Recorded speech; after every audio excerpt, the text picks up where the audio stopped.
पाकिस्तान और Scotland under 19 टीमों के दरमियान क्रूशल मैच जारी है। पाकिस्तान के लिए आगे बढ़ने के लिए बड़ा क्रूशल मैच है। पाकिस्तान ने टॉस जीत के पहले बॉलिंग करने का फैसला किया था और स्कॉटलैंड को 187 रन पर पवेलियन भेज दिया।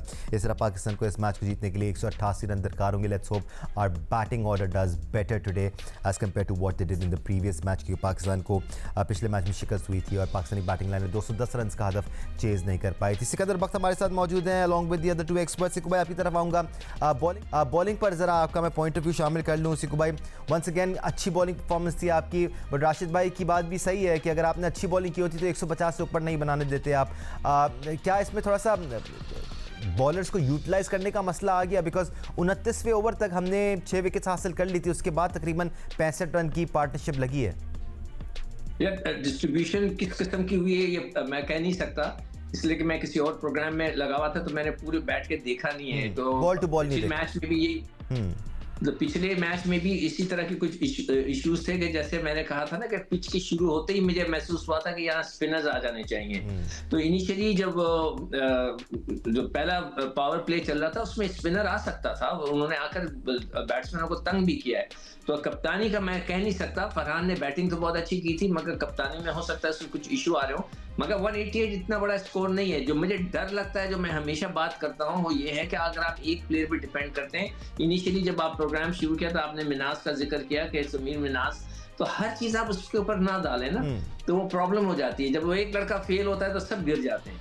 तो अब ये एक बहुत बड़ा फैक्टर है। अब हमें देखना है कि दूसरे किस किस्म की कंट्रीब्यूट करते हैं। बॉलिंग ने सही कर दिया और अब देखते हैं कि ये 186 जो बहुत 188 जो बहुत इंपॉर्टेंट है हमारे लिए, ये कर पाते हैं कि नहीं कर पाते, उनकी बॉलिंग अटैक कैसा है ये देखना पड़ेगा। बिल्कुल डू और डाई मैच है पाकिस्तान के लिए आज। लेट्स नॉट फॉरगेट जिम्बाब्वे में मौसम थोड़ा सा वॉलेटाइल है, कभी बारिश हो रही है, कभी रुक रही है, कभी मैचेस हो रहे हैं, कभी नहीं हो रहे हैं। So we got to keep an eye on that too. Rashid भाई, हम ना चाहते हुए भी समीर मिनास की तरफ देख रहे हैं ना राशिद भाई, बिकॉज रिसेंट टाइम्स में जितने भी मैचेस आपने जीते हैं वो समीर मिनास की इंडिविजुअल ब्रिलियंस की वजह से जीते हैं। हम उस्मान खान का जिक्र ज़रूर करते हैं, बट एशिया कप से लेकर अब तक बहुत ज़्यादा ऑफ कलर नज़र आए हैं उस्मान खान।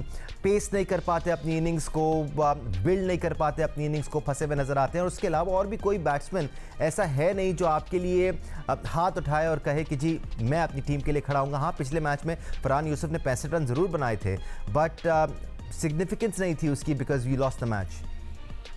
नो डाउट समीर मिनास ने जिस तरह से सेंचुरीज की हैं लास्ट 2-3 मंथ में 3 सेंचुरीज की हैं, तो बहुत डिपेंड किया जा रहा है। लेकिन उस्मान खान भी अच्छे प्लेयर हैं, परफॉर्मेंस होती है नहीं होती, लेकिन डिपेंड कर सकते हैं उनके। फरहान यूसुफ की बात की आपने, लास्ट इनिंग अच्छी खेली उसने। अहमद हुसैन है ऑलराउंडर, वो अच्छा खेल सकते हैं। लेकिन उम्मीद तो होती है अंडर 19 का इतना डाटा मौजूद नहीं होता है या इतना बिहाइंड मैचेस नहीं होता है अंडर 19 के प्लेयर के ऊपर, और ज्यादा फोकस 2-3 प्लेयर के ऊपर ही आपको करना पड़ता है। एहसन उज़ैफा है शायद, वो भी थोड़े बहुत रन कर किए हैं उन्होंने भी, तो डिपेंड आप कर सकते हैं। ऑलराउंडर ज्यादा हम खिलाते हैं तो इसकी वजह से हमें शायद प्रॉब्लम होती है।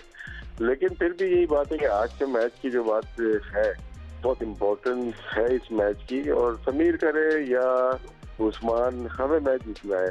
हम इतनी हाइप एक इंडिविजुअल की बना देते हैं ना कि हम समझते हैं बस ऑल इन ऑल यही हमें जिताएगा और यही हमें हरवाएगा, और बहुत ज्यादा फोकस हम 1-2 प्लेयर पे चले जाते हैं।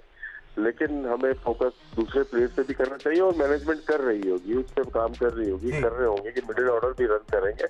उम्मीद है कि चेज करें, चाहे समीर करे या उस्मान या हुज़ैफा। जब राशिद भाई ये कह रहे हैं ना कि हम एक्सपेक्ट करते हैं, तो उसमें ना टीम मैनेजमेंट शामिल है ना हम लोग शामिल हैं, हम फैंस की बात कर रहे होते हैं। ऑन द होल जनरली हम सब मिलकर किसी एक प्लेयर से बहुत ज़्यादा एक्सपेक्टेशंस बांध लेते हैं। बट राशिद भाई, हमने इस शो पे भी बात की, अहमद मैं आपकी तरफ आऊँगा, कि हम चाहते हैं दीगर बैटर्स अहमद अच्छा परफॉर्म करें और अपना हाथ खड़ा करें कि जी हम अपनी टीम के लिए विनिंग परफॉर्मेंसेस देंगे। हाँ, देयर हैव बीन कैमियोज। आज थोड़ी सी तब्दीली हम देख रहे हैं, अली हसन बलोच को आज टीम में शामिल किया गया है और वो ओपन करने आ रहे हैं समीर मिन्हास के साथ। सो टीम मैनेजमेंट ऐसा लगता है अहमद कि सोच रही है कि कुछ नया कॉम्बो बनाया जाए और एक ऐसा कॉम्बो बनाया जाए जो सेटल्ड होकर पाकिस्तान के लिए बड़ी इनिंग्स खेल पाए।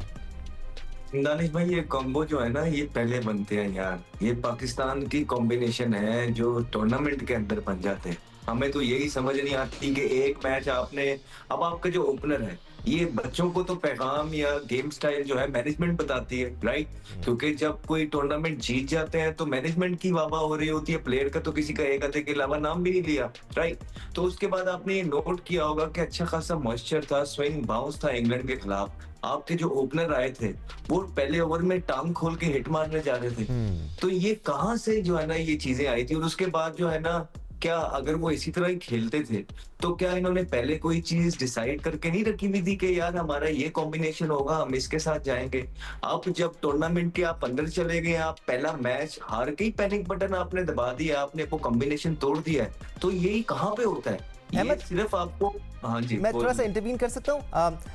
ये जो आप बात कर रहे हैं 100% दुरुस्त बात है, बट एशिया कप में भी हमने देखा टीम मैनेजमेंट कोशिश ज़रूर कर रही थी, ओपनिंग जोड़ी को तब्दील कर रही थी। एक मैच में हमने हमजा ज़हूर को ओपन आते हुए देखा, अली हसन बलोच को ओपनर के तौर पर ट्राई किया गया, उस्मान खान को ओपन कराया गया, फिर उनको नंबर 3 पे खिलाया गया। So they been trying their best के कुछ ट्वीक किया जाए। इतने मैचेस इस टीम ने खेले नहीं Ahmed. I guess that's where the fault lies. नहीं, मेरा कहने का मकसद ये है कि अगर तो कोई आपको क्रिकेटर उठा के ये कह देता है कि आप टूर्नामेंट के अंदर पहला मैच हार के चेंज कर रहे हैं, ठीक है, तो मुझे उसके सामने बिठा दें। कहीं दुनिया बहान में नहीं होता कि आपका एक आधी दफा जब चीजें चल जाती हैं, फॉर एग्जांपल अगर इट वर्क एक आधी दफा, इट डजंट मीन कि ये दोबारा काम करेगा, बिकॉज ये कोचिंग मैनुअल के खिलाफ है, कॉम्बिनेशन के खिलाफ है।